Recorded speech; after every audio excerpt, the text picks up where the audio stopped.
C'est à ce moment précis que l'armée mexicaine a finalement capturé l'un des criminels les plus recherchés de tout le Mexique. Santiago Mesa Lopez était un homme impitoyable qui a dissous des centaines, non des milliers de corps dans de la soude caustique et des solutions acides pour les cartels mexicains. Mais ce qui est fascinant, ce n'est pas où il l'a fini, c'est là où tout a commencé. Qui il était avant de se retrouver mêlé à ces actes horribles. Nous ne connaissons qu'une seule facette de l'histoire de Santiago.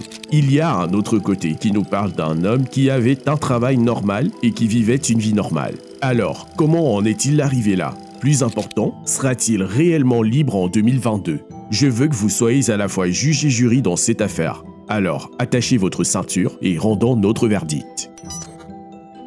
En 2009, Santiago Mesa Lopez a été arrêté par la police mexicaine pour avoir dissous plusieurs corps dans de l'acide. Santiago, qui n'avait visiblement pas le courage du crime, a plaidé coupable des délits qui lui étaient reprochés. Et nous savons qu'il n'a jamais eu le courage de commettre un crime parce qu'il n'était même pas un criminel au départ. Mais d'une manière ou d'une autre, il s'est retrouvé coincé entre les agissements de différents cartels au Mexique.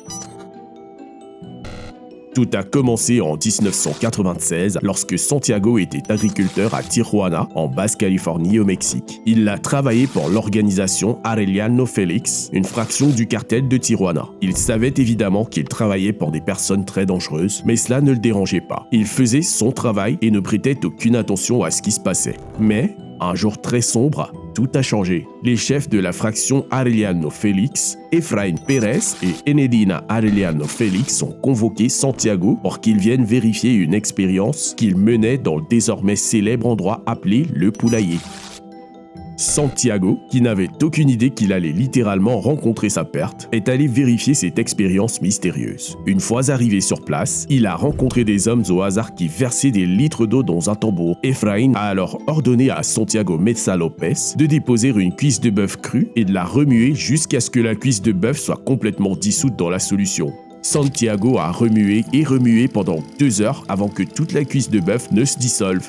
Oh, ai-je oublié de mentionner que l'odeur était nauséabonde? Quoi qu'il en soit, c'est à ce moment-là que Santiago a réalisé que ce n'était pas seulement de l'eau qu'on versait dans le tambour. C'était un mélange d'eau et d'acide. Il n'avait pas besoin que quelqu'un lui dise que quelque chose de très grave était sur le point de se produire. Ou peut-être que c'était juste l'horrible odeur du tambour, parce que je parie que cette solution sentait vraiment mauvais. Mais c'est ici que les choses se sont compliquées pour Santiago. Il savait qu'il ne voulait pas s'en prendre au cartel. Il aurait facilement pu quitter son emploi à ce moment-là, mais il avait besoin de ce travail plus que tout. Il avait eu des enfants. Il devait s'en occuper. Et oui, on peut dire qu'il aurait facilement pu quitter son emploi pour en obtenir un autre, mais il n'y avait aucune garantie qu'il en obtiendrait un autre. Au lieu de cela, il s'est endurci et a décidé de s'en tenir à l'agriculture pour le cartel. Il s'est mis au travail le lendemain, puis le surlendemain et le surlendemain, sans que rien d'inhabituel ne se produise. Mais 6 mois plus tard, Efraín Pérez a convoqué à nouveau Santiago et lui a dit qu'ils étaient sur le point de retenter l'expérience. Mais cette fois, avec de la chair humaine. Entendre cela avait dû lui donner des frissons dans le dos car, selon son histoire, il n'avait jamais voulu le faire. Et nous savons qu'Efraín n'était certainement pas le genre de gars à accepter un non comme réponse. Mais comme Santiago était un fidèle travailleur du cartel depuis un certain temps, Efraín a décidé de payer à Santiago $600 par mois pour ses services supplémentaires. Il lui a également dit qu'il allait envoyer quelques hommes apprendre le métier avec lui.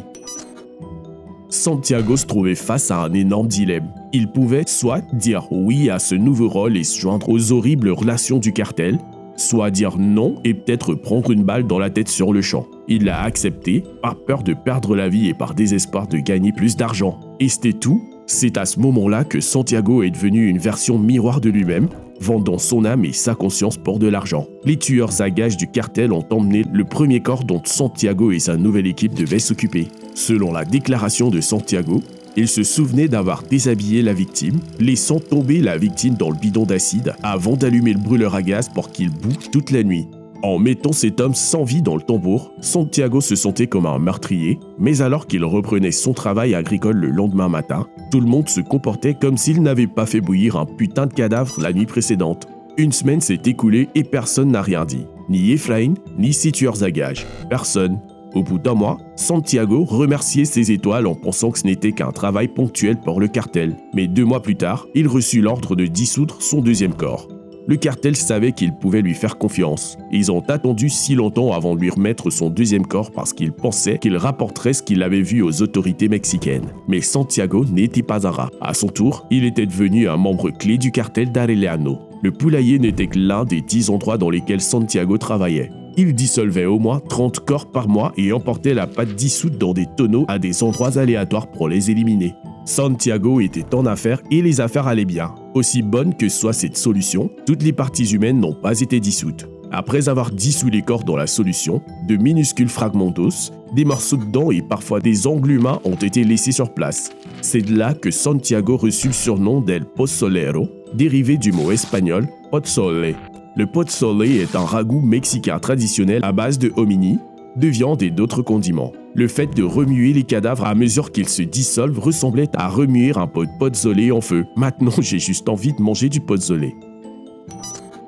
Quoi qu'il en soit, Santiago était au sommet de son art, mais sa cupidité a finalement conduit à sa chute. Après tant d'années passées à liquider des centaines de victimes assassinées, Santiago a été chargé de travailler avec l'un des tueurs à gages les plus dangereux du cartel, Teodoro García Cimental, également connu sous le nom d'El Teo. El Teo était un homme au cœur de pierre. Il a kidnappé et torturé des victimes malchanceuses du cartel et la plupart du temps, ces victimes se sont retrouvées dans la solution bouillante du tambour d'El Pozolero.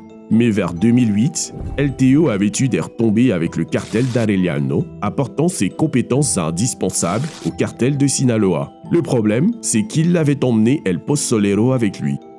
Alors que la guerre entre les cartels d'Arellano et de Sinaloa s'étendait, de nombreux membres du cartel d'Arellano ont été tués et leurs corps ont dû être jetés loin de la portée de la police pour éloigner toute trace possible d'eux. Le problème ici est qu'El Pozolero a partagé sa solution de dissolution avec le cartel de Sinaloa et ils ont accepté l'idée, obligeant El Pozolero à liquider les corps des mêmes hommes avec lesquels il a démarré toute l'entreprise. Les mêmes hommes avec qui il avait travaillé ces dernières années. El Pozolero a coupé leurs corps en morceaux et les a fait bouillir sans aucun remords. Cela a rendu une chose claire, c'était le fait qu'El Pozolero n'était fidèle qu'au dollar.